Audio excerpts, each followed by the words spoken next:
So how many thousands of dollars we spent on this flight? And how much did we get? So my diagnosis was recurrent acute urticaria, possibly due to food allergy. And they say food allergy because the lab told me and I cannot find anything by history, but it doesn't appear to be. And papular urticaria.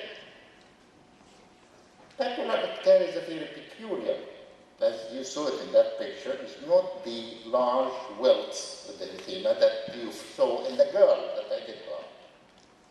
So that papular urticaria is known to be from tiny insects that the family will not observe. So, told them, well, let us try avoidance of milk and egg as a trial. That was not helpful, you know that. Antihistamines were given, topical corticosteroids and PRN topical antibiotics when it is suspected to be infected lesions, partially improved the symptoms, but with remissions and relapses.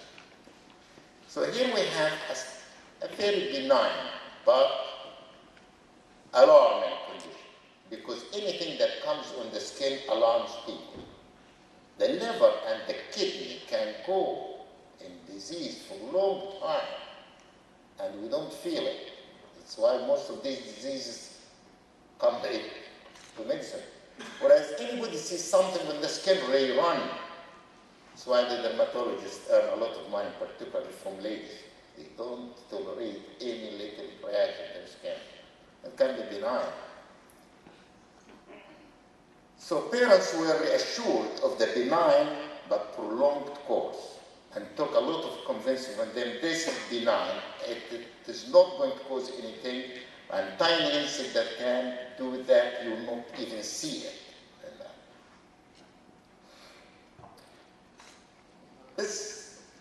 This patient, almost 2 years old girl, was admitted with recurrent severe pruritic rash and gastrointestinal bleeding that usually very gross, alarming.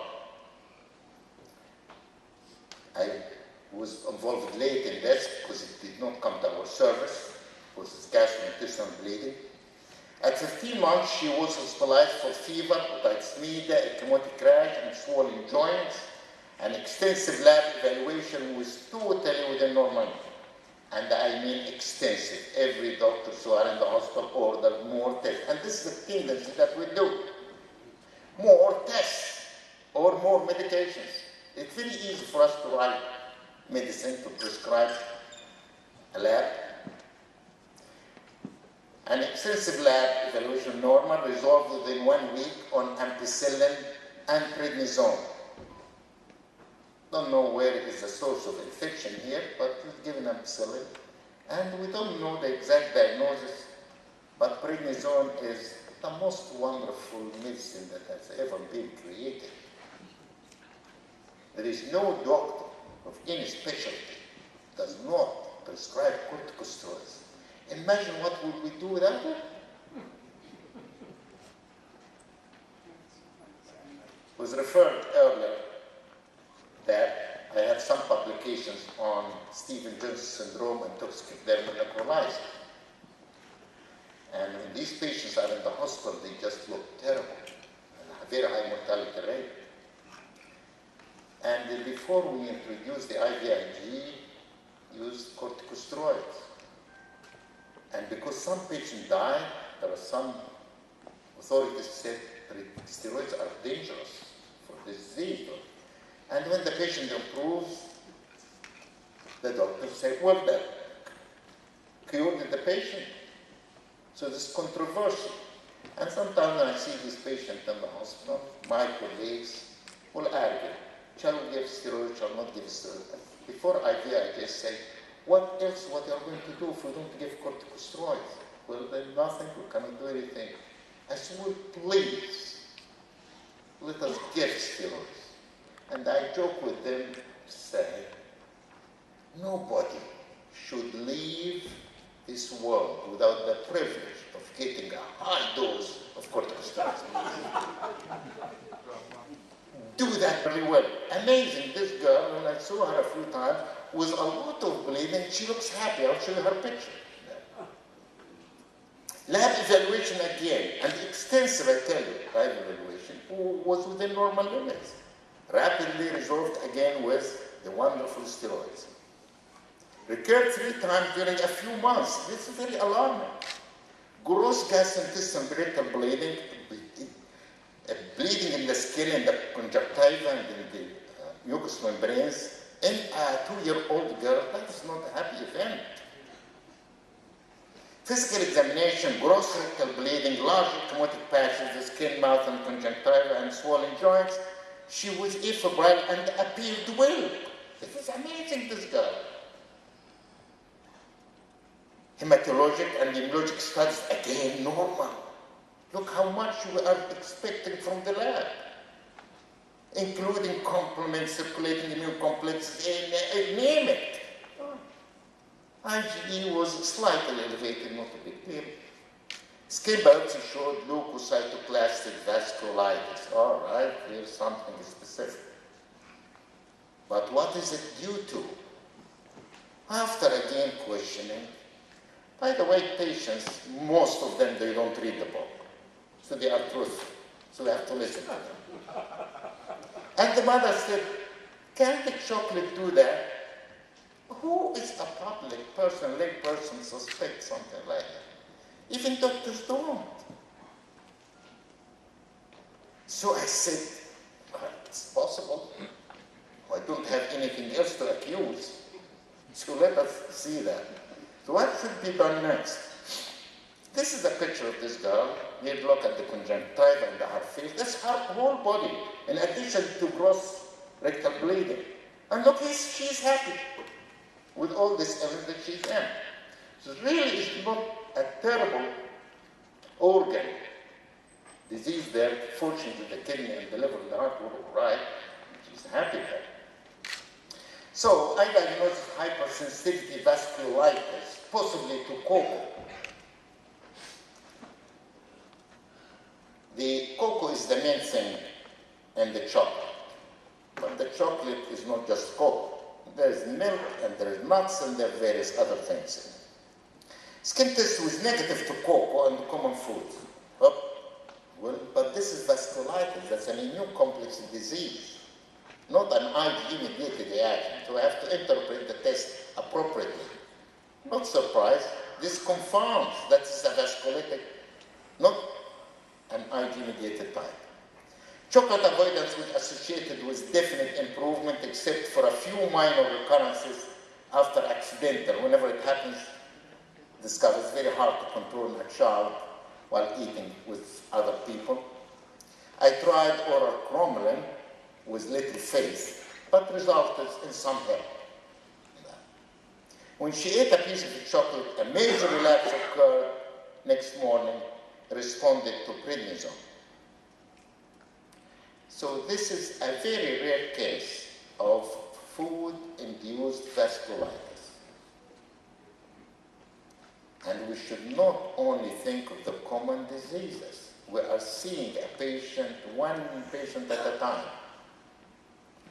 My patients, my 100% at that moment.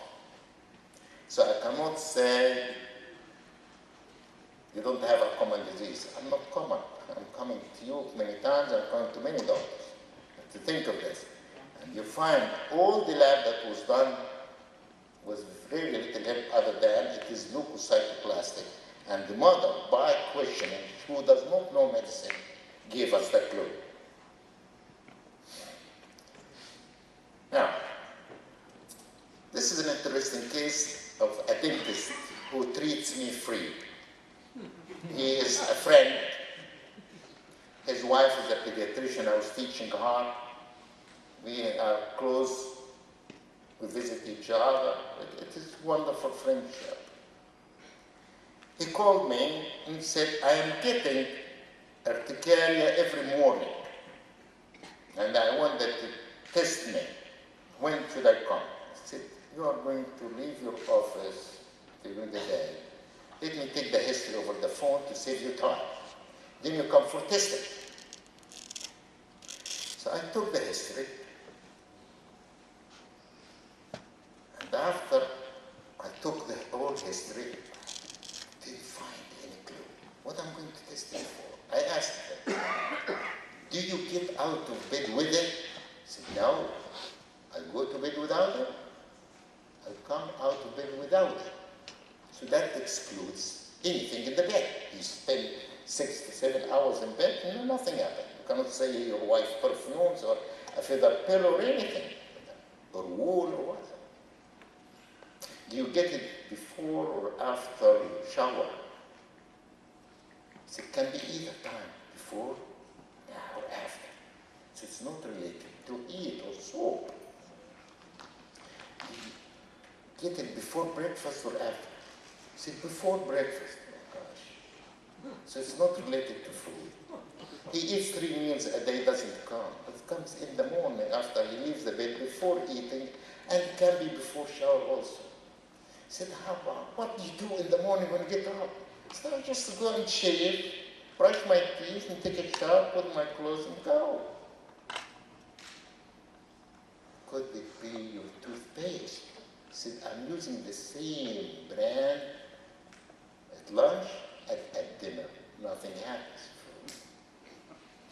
So I told them, don't come. Can you tell me what I'm going to test him for? He's not taking any medication, and it's come at a certain time. So what is the possible cause here? What possible cause? Ingestion, we said no, it's not toothpaste, no, shaving cream, no, perfume, no, shower, no, soap, no, pets, insects, exercise, stress, nothing. Yeah.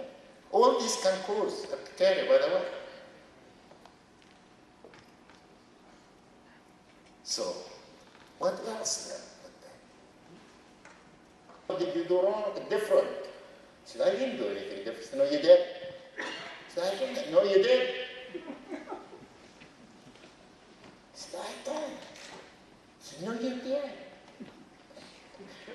You see, the only thing that I did differently, my wife was using our regular bathroom in the master bedroom, and I used the guest bathroom.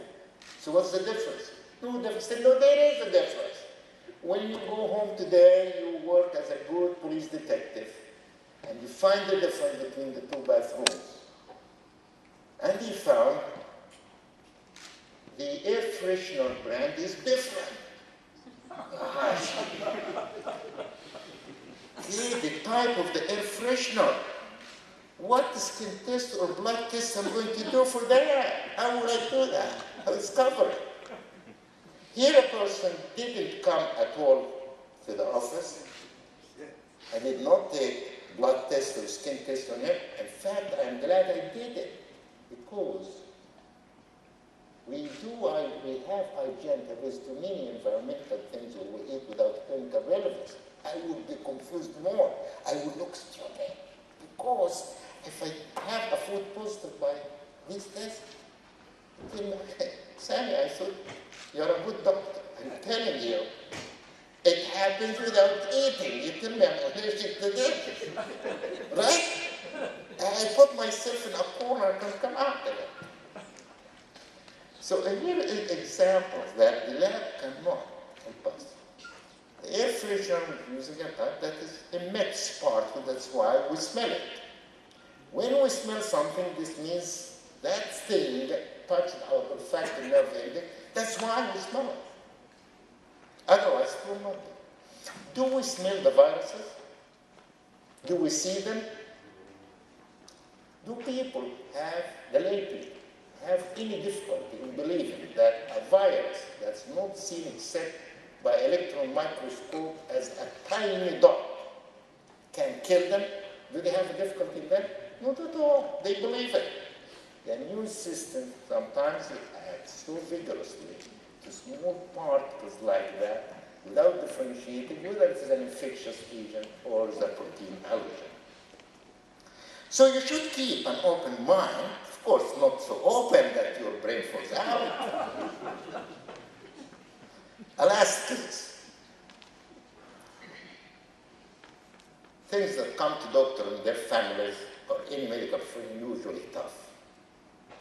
I don't know why God is trying to teach us to be humble. This is a 51-year-old nurse had recurrent anaphylaxis for 4 months. That's not an easy thing. That's life-threatening. All episodes occurred while eating. Oh, that's good. All of it happened while eating. In restaurants, with friends, at work, with co-workers, and while in a hospital for viral meningitis. She got it while she was eating. And no particular food was suspected. And said, can you give me a hint?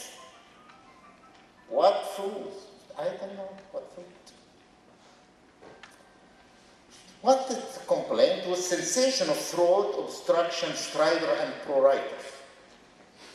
All episodes were witnessed by physicians and was treated with epinephrine and antihistamine. She worked for a group of doctors in the office, so she's surrounded with them.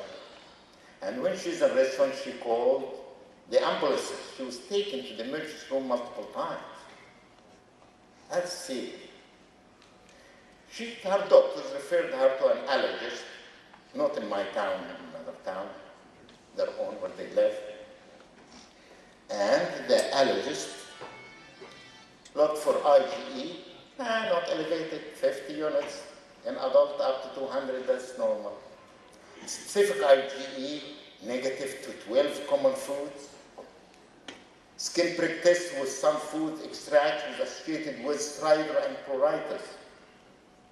During the skin testing, she got that. Responded well to epinephrine and antihistamine. But the skin prick testing was negative. And here when the allergist called me, said, can a person get anaphylaxis while the site of the test itself did not show positivity? I said, I never saw it. But let us keep an open mind. It may happen. The same doctor got the patient for another set of skin testing with foods, with more food, and they were negative. But the same symptoms happened. Responded again to epinephrine and antihistamine. What's the situation here? Every episode happened while she's eating. The skin testing is negative, and she got a reaction during the skin testing twice. That's in addition to multiple. Reaction happened. In fact, her doctors told her, will you please, we put you in disability and we'll give you a salary while you're at home. We're afraid that you'll die here because she had anaphylaxis in their offices while she was eating there. So what should we do now with this? This is one of the patients that I saw directly. Most of my patients see usual by the trainees first. They discuss with me, then I enter into the plan and the strategy of diagnosis and evaluation and treatment. But I saw this patient directly because another allergist, out of respect to my colleague that I saw directly, and the clinic was busy with the fellows. I obtained more medical history. Again, be a doctor. She had tonsillectomy, appendectomy, hysterectomy, oh my God, cholecystectomy, all this. Recurrent HSV since childhood and recurrent zoster over the past 5 years. With all this, she had good immunologic evaluation by other doctors. And she has been on Paxil. Oh, wow. You know what Paxil is for depression. More history. She's divorced for 25 years. Her adult son moved recently to live with her. Previously worked as a registered nurse and recently as a manager of a large group. She admitted some stress at work, has been placed on disability because they're afraid she died. Physical examination, nothing. Completely healthy. What next we do?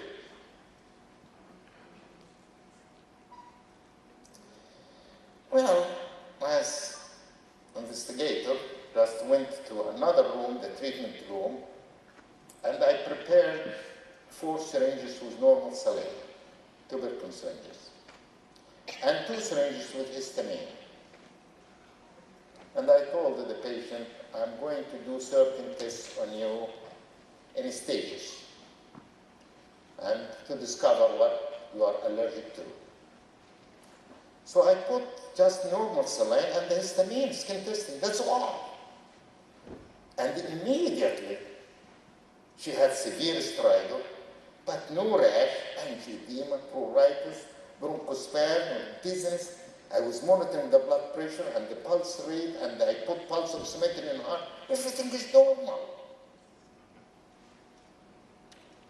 Well, there is no disease here. But she's, please give me epinephrine quickly. Give me epinephrine quickly.